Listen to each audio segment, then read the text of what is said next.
We discussed the biggest takeaways from the Baltimore Ravens Week 1 24-9 win over the New York Jets. We talk about that with a very special guest next year on Locked On Ravens.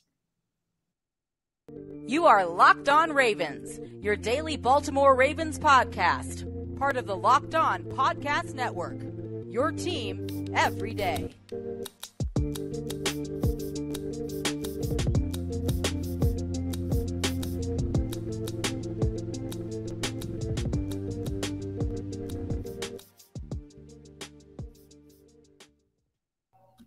And we've returned here with another episode of Locked On Ravens, your daily Baltimore Ravens podcast. I'm your host, Kevin Ostreicher of Ravens Wire. We're here on the Locked On Podcast Network, your team every day. Thank you so much for making Locked On Ravens your first listen of the day. We're free and available on all platforms. That includes over on YouTube. And today's episode of Locked On Ravens is presented by PrizePicks. PrizePicks is daily fantasy made easy. Pick 2 to 5 players. If they score more or less in their PrizePicks projection, you can up to 10 times your money on your entry. First-time users can receive a 100% instant deposit match up to $100 with promo code Locked On. That's PrizePicks.com.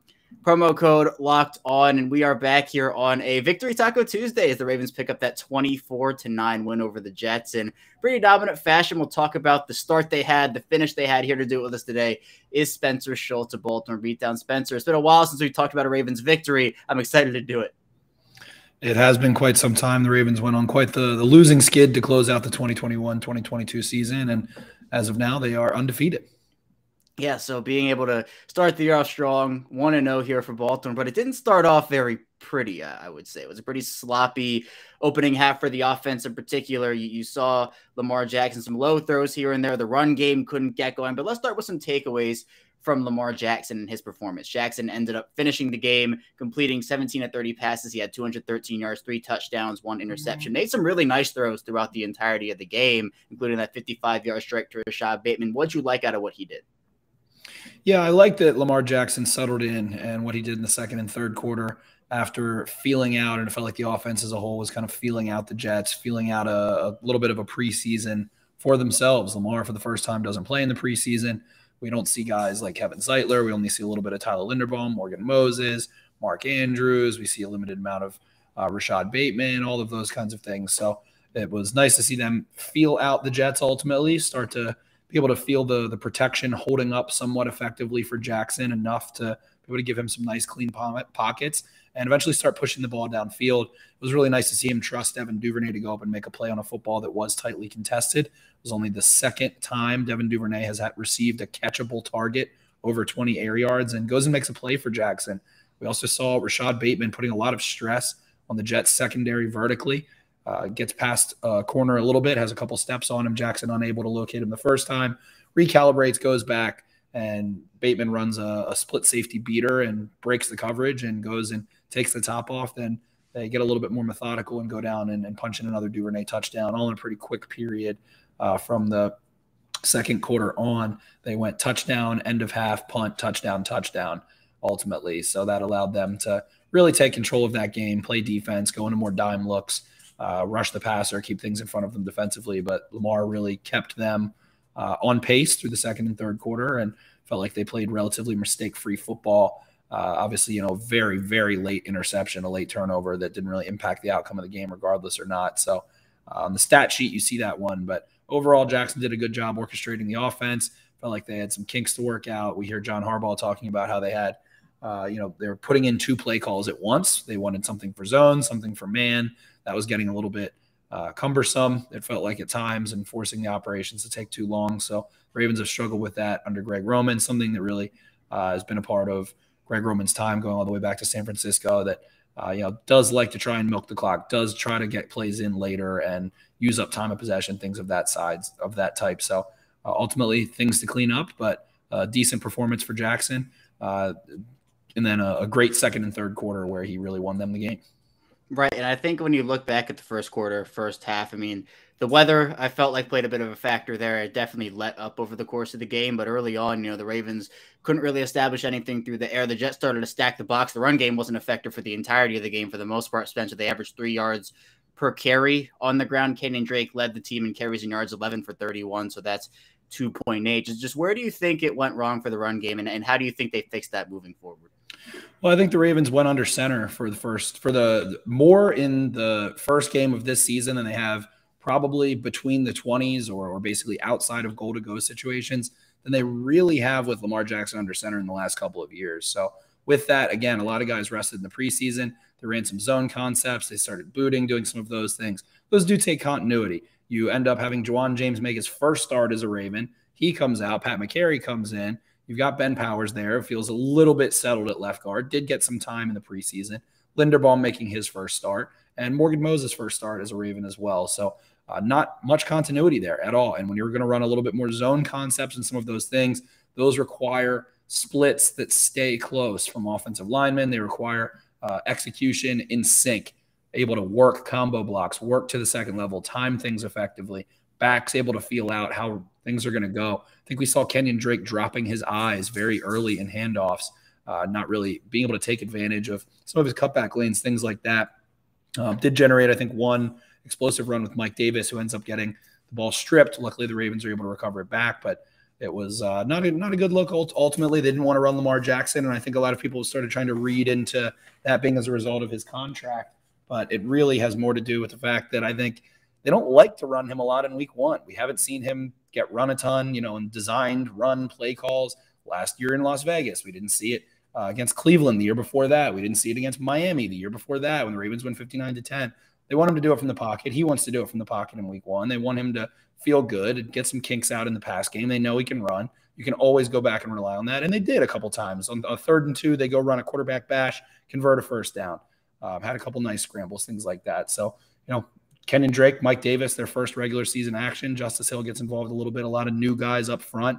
I think not having Nick Boyle was a mistake, and would have liked to see Nick Boyle out there in lieu of Josh Oliver. Or, in this game, ultimately, it might have helped more than having Isaiah Likely out there in hindsight. But ultimately, they should be utilizing Nick Boyle, I believe. Pat Ricard, I think, didn't play terribly well, especially early on. Thought he missed kind of some reads and missed where he should go wall off and do some different things. Ended up kind of doubling up on guys that were already blocked and not going and getting guys in space instead. So a lot of kinks to work out in the run game, but when you have Lamar Jackson and Greg Roman, they're going to be able to figure it out. Yeah, and I think for Baltimore, from a pass perspective, you look at Rashad Bateman leading this team, 2 receptions for 59 yards in that score. Now, if he didn't have that, he ends up finishing the game 1 reception for 4 yards. Some mixed reviews I saw. There was one play where he couldn't have probably gotten to the ball, but he looked like he gave up on it a little bit. I don't know what that was, if it was anything or not, but Bateman ends up having the 55-yard touchdown, which was great. And then you have Devin Duvernay had 2 touchdowns his first 2 years and ends up scoring 2 against the Jets here in week 1. Mark Andrews led the team in receptions with 5. He had 52 yards. Isaiah Likely had 4 targets, didn't catch any of them. What'd you like out of these pass catchers? I really like we saw from Devin Duvernay early on in terms of getting him the ball in space. They get him a little screen. They work him underneath in the RPO game. And then seeing him able to be a primary read and someone that Lamar Jackson was getting the ball out quickly to and working to get the ball to. I think he had a pretty clean game overall. Rashad Bateman, Isaiah Likely, those guys, had a couple tough situations. Bateman gets clocked on what easily could have been called a fumble. Dead in his breadbasket, wasn't able to really protect himself quite yet. Ends up being an incompletion. The Ravens end up punting. I thought it was a wet game, and I think that's something that doesn't get taken into consideration enough. When you go look at like the Bears 49ers games and say, oh, well, the Bears are great and the 49ers aren't. Well, they're also playing in pretty heavy rain. The Ravens and Jets didn't play in quite as heavy rain as that, but it was raining at MetLife pretty consistently. The ball was slick. You haven't really practiced in those conditions all summer long. You go out there week 1, you're getting familiar with an opponent you don't really have a ton of new tape on, and things are a little weird, a little sloppy. We see the ball get a little low. Isaiah Likely unable to make a tough catch. Then another one skips off his hands. Those things. So does the weather have to do with it? Definitely. Do guys also get expected to catch the ball in inclement weather? Yes, also. So definitely made it a little weird, traction a little weird, some of those things, but thought the pass catchers had an okay performance. Bateman, just good to see him continue to be able to really accelerate through 2nd and 3rd level windows and go prove that he's a vertical threat enough to kind of, have that security, thinking, oh, you trade Hollywood Brown away, are they going to have someone to take the top off? It looks like Rashad Bateman can certainly do so, not only on his long touchdown, but also a couple other plays you saw him just beating deep coverage, getting a step on it, gaining, and starting to separate. Wasn't able to connect more than once, but that one was spectacular. So Mark Andrews, obviously, Jets focused on him early on. Hey, somebody else go beat us. And once they started to do that, then Mark Andrews becomes uncovered, moves the chains a couple times in the second half. So Mark Andrews was Mark Andrews. And I think guys like Isaiah Likely are gonna want to go play in a dry game in Baltimore on Sunday and see if they can recoup off of a little bit more of a shoddy performance. Yeah, and I think that they can build off this for sure. I mean, Baltimore, when they trade away Marquise Brown, they don't bring anybody from the outside of DeMarcus Robinson pretty late in the offseason. They wanted to see performances like they saw to Devin Duvernay on Sunday. That's the type of thing they were imagining with those guys, and I think that they can build off of this game heading into week 2 against Miami overall. But coming up in our second segment, we'll be diving into the defensive side of the ball, talking about a dominant performance on that end. So be sure to stay tuned. We still have a ton to talk about here on Locked On Ravens. But first, I do want to tell you a bit about PrizePicks. And again, fantasy's been such a huge part of my life for such a long time. It's really fun for me personally. And I also really like PrizePicks because it's super easy to use and it's different. You can pick 2 to 5 players, and if they go and score more or less in their PrizePicks projection, you can up to 10 times your money on any entry. There's no competing against other people. It's just you versus the projections available. PrizePicks offers projection on any sport that you watch. That includes the NFL, the NBA, the MLB, NHL, PGA, college football, college basketball, and more. Entries can be made in 60 seconds or less. It's that easy. They have safe and fast withdrawals, currently operational in over 30 states and Canada. You can download the PrizePicks app. Go to PrizePicks.com to sign up and play daily fantasy sports. First-time users can receive 100% instant deposit match of up to $100 with promo code Locked On. If you deposit $100, PrizePicks will give you $100. If you deposit $50, PrizePicks will give you $50. Don't forget that the promo code Locked On at sign up for an instant deposit match of up to $100. Also, I do want to tell you a bit about Athletic Greens. And our next partner has a product that people use literally every day, and people start taking AG1 because it's lifestyle friendly, whether you are vegan, dairy-free, gluten-free. It contains less than 1 gram of sugar, and also it supports mental clarity and alertness as well. Also, AG1 is a small micro habit with big benefit. It's one thing you do every single day to take care of yourself. And also, it costs you less than $3 per day. So right now, it's time to reclaim your health and arm your immune system with a convenient daily nutrition. It's just 1 scoop in a cup of water every day. That's it. No need for a million different pills and supplements to look out for your health. To make it easy, Athletic Greens are going to give you a free 1-year supply of immune-supporting vitamin D and 5 free travel packs with your first purchase. All you have to do is visit athleticgreens.com/NFL Network. Again, that's athleticgreens.com/NFL Network to take ownership of your health and pick the ultimate daily nutritional insurance. We're back here with our second segment of Locked On Ravens. Kevin Oestreicher still here with Spencer Schultz of Baltimore Beatdown. And Spencer, when you talk about a dominant defensive performance, I think you can look to this one and just what they were able to do on the defensive side of the ball. Third down defense, definitely something that caught my eye. They held the Jets to 0 for 6 in the first half, 2 for 14 overall for the game. The Jets only able to put up 9 points, with that late touchdown coming very, very late in the fourth quarter. But I think one of my favorite positional groups, we talked about it before, is the defensive line. And on the defensive line, there were multiple standouts all across the board. Justin Madubuike had a phenomenal game from start to finish. Michael Pierce making his presence felt. Calais Campbell, not just another dude, by the way, had some wins against Max Mitchell. I know, Spencer, the defensive line group is so deep. What'd you like from them, and what takeaways did you have? Well, I think Justin Madubuike looked super explosive. We saw Justin Houston come out and look about as fresh as humanly possible. Considering his age and expectations and how small his contract is and what people say about him, things of all kinds of things of that nature. But to watch those guys just go be really dominant was outstanding. The Jets are without Mekhi Becton and Dwayne Brown, but they do have Elijah Vera Tucker. They bring in Laken Tomlinson. Max Mitchell, obviously a rookie, so it wasn't like it was a huge group of scrubs that they had out there while they were missing their preliminary left tackle situation. But so are the Ravens. So we watched Justin Madubuike be really dominant against zone run concepts. No surprise there. He did have a stretch where on a 1st and 10 to open a possession in the third quarter, Justin Madubuike and Patrick Queen get a sack. The next play, he chases down Michael Carter for no gain. And then on the ensuing Ravens possession or Jets possession, he ends up going and getting a sack on 3rd down. That does get called back for illegal contact on Brandon Stevens, but that one wiped off the board for him. But a really dominant performance. Justin Houston was just really methodically calm and able to be kind of reactive as opposed to getting fixated into one move or one possibility. He let George Fant show his hand and then reacted and beat him quite a few times, especially in the first half. You talk about Michael Pierce, who just was borderline unblockable one-on-one for whoever was trying to slide to him in the A-gap, able to generate some pressure as well. So this Ravens front did an awesome job. You talk about Patrick Queen contributing in the pass rush. I think he had 4 pressures and a half sack. So Queen able to supplement there. We see Malik Harrison go and play 22 snaps of outside linebacker and go set a hard edge, be calm in the pass game, do some nice things. Not really being used as a pass rusher necessarily, kind of more of just like an ancillary contained defender and run defender and underneath zone defender, and thought he was calm, had a nice day as well. So Ravens defensive line was certainly dominant. I think a lot of people shifted into some sort of narrative that Mike Mcdonald's not a big blitz guy, which I'm not sure exactly where that came from. He did install the Ravens pressures in 2020 for Wink Martindale, and goes and blitzes Joe Flacco 17 times, gets 2 sacks. Seemed like they really wanted to blitz, but also play more zone behind it and play more conservative behind it and force Flacco to check down fast and then rally to the football and tackle really well. So I think that Mike Mcdonald's idea of pressure is a little different from what the narrative has been on him. He did mix some things up a little bit more, showed all kinds of fronts, all kinds of, corner blitzes. We saw Marcus Williams get blitzed up the A-gap, but relentlessly hit Joe Flacco, folded him like a lawn chair quite a few times. Marlon Humphrey on a double corner blitz, kind of corner fire blitz on both sides. Brandon Stevens went around the right tackle. Marlon Humphrey ran around the left tackle and the left tight end, beat the tight end. Flacco ended up getting like a decent completion to Corey Davis on a 15-yard first down, but split Flacco in half, one of the more violent hits of the game. And you could just tell that they are thirsty to go get pressure, go convert sacks, and dance and pat their bellies and do all that fun stuff.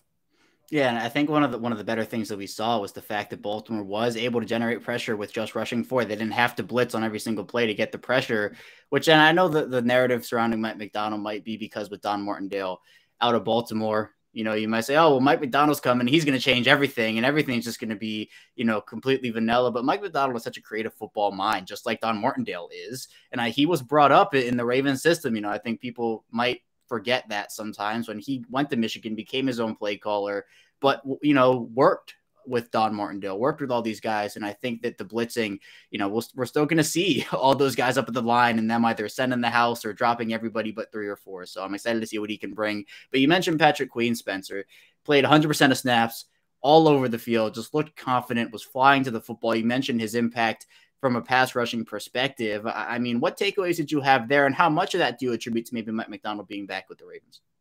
Definitely a good bit of it, and did play fast, did play well. I think the defense as a whole tackled pretty well. And the times that they did miss tackles, they were rallying to the football regardless. Like we see Patrick Queen early on have sniffs out a run play, shoots a gap, forces Michael Carter to have to deviate left, kind of misses in the backfield a little bit, diving at his ankles. And then you see Calais Campbell go get a 3-yard tackle for loss as a result of it. So it felt like they knew where they could be aggressive in space or aggressive trying to pursue or go hit Joe Flacco, but they also understood where the cavalry was a lot of times. I think we saw some sloppy stuff from Kyle Hamilton, some sloppy stuff from Patrick Queen at times as well, and a couple other players, but it feels like they understand how to layer themselves and stagger themselves and pursue a little bit better than they did last year, which was a huge issue, one of the worst tackling Ravens teams in franchise history in 2021. And to see Mike Mcdonald, a 34-year-old defensive coordinator, come in, the youngest defensive play caller in the league, which I feel like has been kind of a underrated story or narrative that hasn't been discussed a ton. This guy basically goes to Michigan for a year, his first time calling plays in any major kind of football scenario, and then comes back to Baltimore. And they looked fundamentally sound and understanding where coverage was, understanding where to wrap up, understanding where they could pick their spots to play fast and make hits and do those kinds of things. Just sound fundamental football from someone so young in their first game as an NFL defensive coordinator was really promising and enabled some of those younger players to go play fast and play really well. Yeah, and again, it's just building off of those performances. And I think also you see in the secondary, Spencer, Marcus Williams making a huge impact, definitely worth the money, 5 years, $70 million, led this team in tackles, had the interception on Joe Flacco, obviously. What did you like from him? And what were your takeaways from how he impacted the defense as a whole? Thought he looked outstanding. You see instances like the interception where it looked like the Ravens were playing maybe cover 2 or quarters, looked like quarters to me or palms.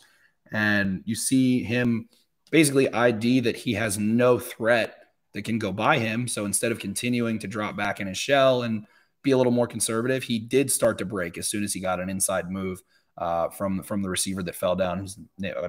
Which one it was is escaping me, maybe Elijah Moore.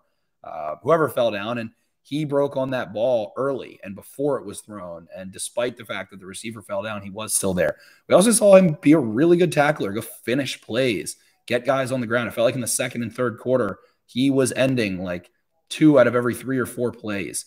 And again, just like we talked about tackling, someone does. It sounds simple and maybe stupid, but someone does have to go end the play defensively. And he did exactly that. Chased down Michael Carter from behind on a couple of longer runs, was able to go corral him, someone that looked like the Jets' best offensive player yesterday. So watching him not only make an impact in coverage and understanding that he can help keep things in front of the Ravens secondary and in front of the Ravens defense. He also goes and makes an interception. He also goes and tackles well. He also blitzes up the A-gap on a delayed blitz and forces Flacco to run out of the pocket. Calais Campbell gets credited with the sack on that one, even though Flacco just kind of ran out of bounds. But ultimately, all over the football field, you see exactly what, like you said, Kevin, why they paid him $70 million and why he's going to be a really good football player for the Baltimore Ravens. Yeah, and I think also in the secondary, Spencer, someone who I think got a little bit of flack in the preseason was Brandon Stephens. I think it might have been the penalties he had. I don't know what it was. He's a good football player. He had a couple of really nice. That one pass breakup he had, a phenomenal play by him. What you see out of him, because he's going to have to be relied upon here in a big way moving forward. I think that it is going to be, Brandon Stephens. It's his time. It's going to be his time to go play cornerback and make sure that Marcus Peters is good to go. I don't think that you can allow that to put any additional pressure on Marcus Peters. The Ravens do probably need to explore ways to go find corners. They do like Kayvon Seymour. We know that. But an unfortunate injury, and Brandon Stephens has been playing well. I like what I saw from him in the preseason, despite a couple penalties. Has another penalty that does wipe off a sack on third down. You hate to see that, but just in terms of understanding where receivers are going to break, understanding how he can react late and the athleticism he possesses to go close and make plays on the football. I think was targeted 8 times, allows only 3 receptions. I'm excited to see what he can do until Marcus Peters is ready or however long that takes. But the Ravens will certainly, as always, regardless of how talented they are or how weak the room is or how deep it is or how thin it is, the Ravens always need more cornerbacks. So it is time for them to continue that. I would be unsurprised to see them make a play for a cornerback sometime in the next month or ahead of the trade deadline if the opportunity presents itself. They love spending their capital in that room specifically and in the back kind of secondary ultimately with Chuck Clark, Marlon Humphrey, all those guys that they pay, Kyle Hamilton they bring in. So seeing them go out and make a play for a cornerback would not be surprising at all. And they probably need to if they want to consider themselves a team that has a chance to make a run in February and January. Right, I agree, and you've mentioned it. So much of the Ravens over the past however many years it's been, I can't even remember now. They put so much into that secondary in the corner room with draft capital, with big contracts, and so they do invest in it. I think they likely will invest in it again, and we'll talk about why Baltimore needs to invest in that cornerback room and more coming up in our final segment. So be sure to stay tuned. We still have a ton to talk about here on the show.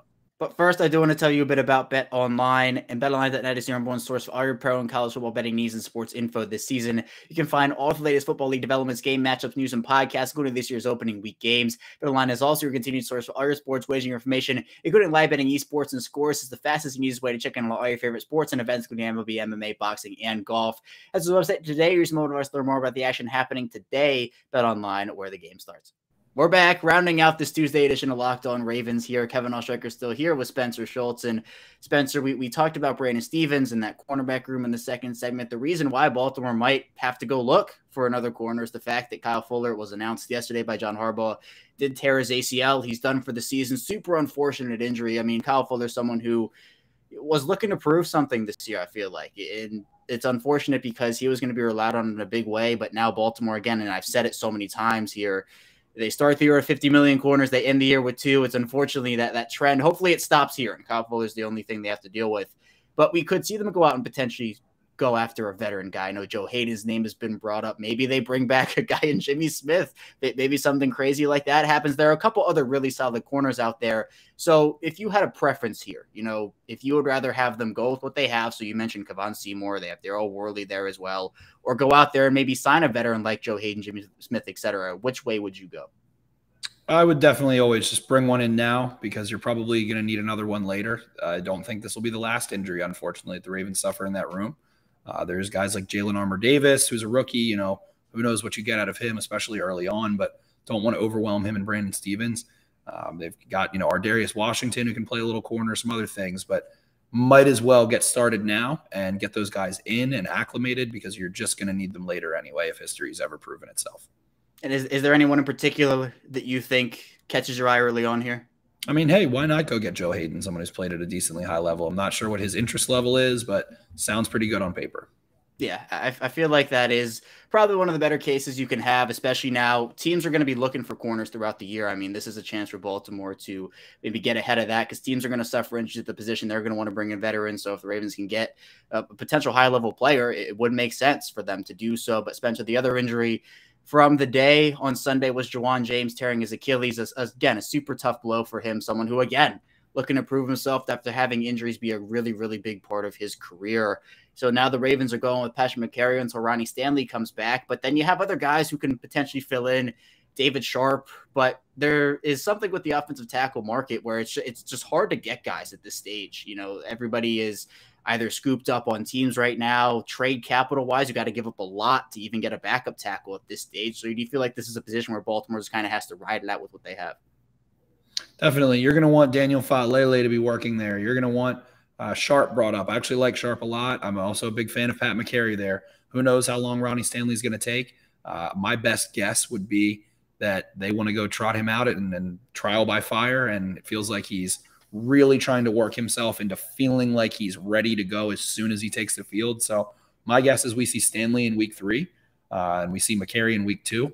If that's not the case, then, hey, Pat McCary is a good tackle and a really good offensive lineman. So I do feel much better about the tackle situation than the quarterback situation that they have, as well as than what they had last year. McCary can do it. You know, Morgan Moses in a bind. If you know, hypothetically you can't get Stanley and you can't get McCary, and let's say you can't even get David Sharp, Moses can probably switch sides, go to left tackle, and you can see what you get in Daniel Faalele at right tackle. You know you're going to be able to at least run the ball off of him pretty darn well. So I think that they're in a good spot despite that injury. It's unfortunate. Hopefully James, you know, that's not the final straw for him as an NFL player and in his football journey.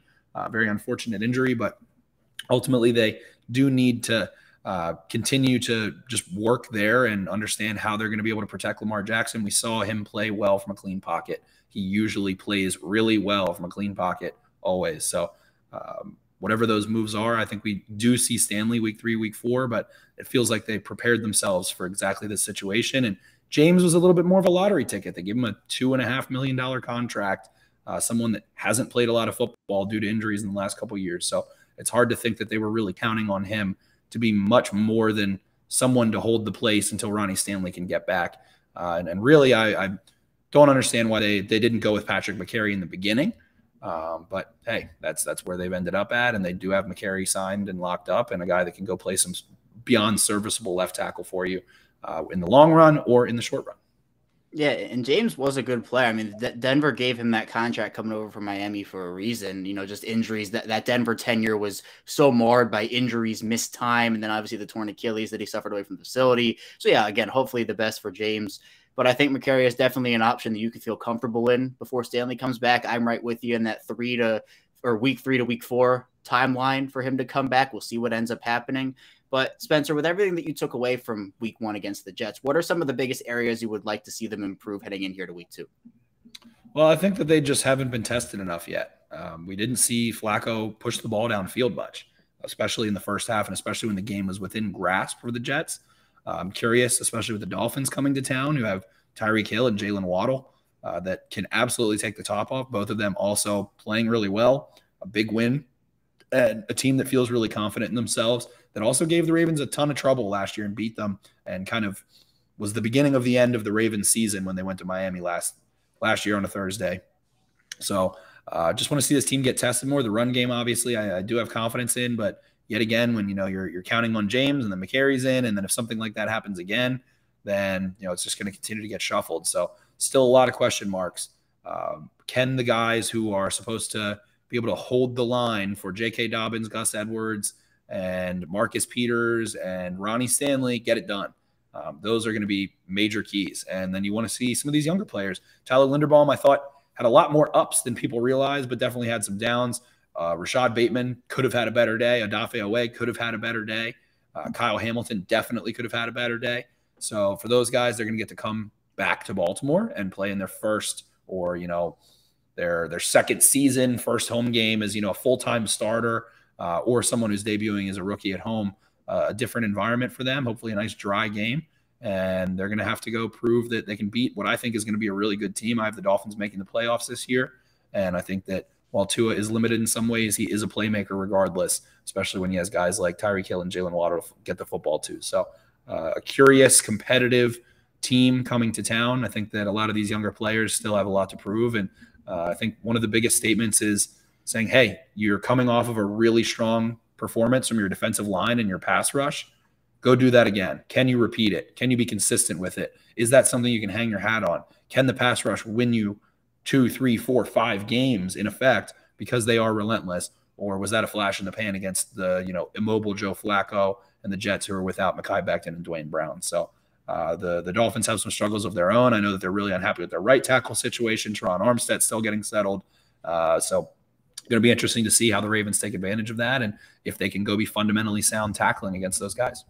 Yeah, and you mentioned guys like Tyreek Hill and Jalen Waddle, Tua obviously in there as well. But how do you think Baltimore matches up with the Dolphins, both offensively and defensively? Because, on defense, Dolphins defense put on a show against the Patriots. They have the talent in the secondary, have some talented guys in their front seven as well. So how do you think Baltimore matches up? I don't think they match up terribly well with the Dolphins, to be honest. Again, you're talking about Tyreek Hill. I don't think there's anyone who matches up really well with Tyreek Hill ultimately. But when you're talking about the Dolphins defense, a hard-nosed unit that was coached by Brian Flores for years, and again, gave the Ravens a ton of trouble, out-physicaled them, guys like Christian Wilkins, guys like Zach Sealer. They've got Jalen Phillips looking to make a name for himself. So a ton of talent, like you said, in the secondary. Javon Holland had a really big game against the Ravens last year. The Dolphins are without Byron Jones, one of the highest paid cornerbacks in the NFL, but they do still have Xavier Howard. So a ton of talent on both sides of the football for that team, and a team that feels like they're trying to really prove themselves and go be who they think they are. And they're going to have to come to a pretty crazy Baltimore environment and a home opener, and a Ravens team that's probably, for the fanfare, a little pissed off about what happened in Miami last year. They go get guys like Marcus Williams. They go get guys like Morgan Moses, in large part because of things that happened in Miami last year. So those guys need to prove that they're able to get over it, and Miami does not have their number, and a team that they very well could be facing for the first of 2 matchups this year, in my opinion. Yeah, so many talented teams in the AFC, and Miami's certainly one of them that could make the playoffs 100%, and they continue their AFC East tour. Baltimore does. They'll play all 4 AFC East teams in the first 4 weeks here. They beat the Jets. Next up is the Dolphins in week 2. But Spencer, that's all I have for you today. Thank you so much for hopping on with me here. What do you have going on over at Baltimore Beatdown? We'll have an episode of the Baltimore Beatdown podcast on Tuesday. We'll have a guest to preview the Dolphins. I think we're going to have Daniel Iafusi, former Baltimore Sun, Miami Herald guy. So have him to preview, get the inside scoop on the Dolphins. Also have some film work coming out on YouTube as well as BaltimoreBeatdown.com. And you can find the Baltimore Beatdown podcast anywhere you get your podcasts. Check it out. I will have the links to all of Spencer's work, his Twitter, in the description below on YouTube. Be sure to check it out. It's really great stuff. But Spencer, I appreciate you. Thank you so much for hopping on with me here today. That's all I have for you here today on Locked On Ravens. Thank you so much for tuning in. When we get back here tomorrow, we'll be diving into more Ravens content, continuing to recap the Ravens Week 1 game against the Jets and previewing Week 2 against the Dolphins. So be sure to stay tuned for that, and I will see you right back here tomorrow.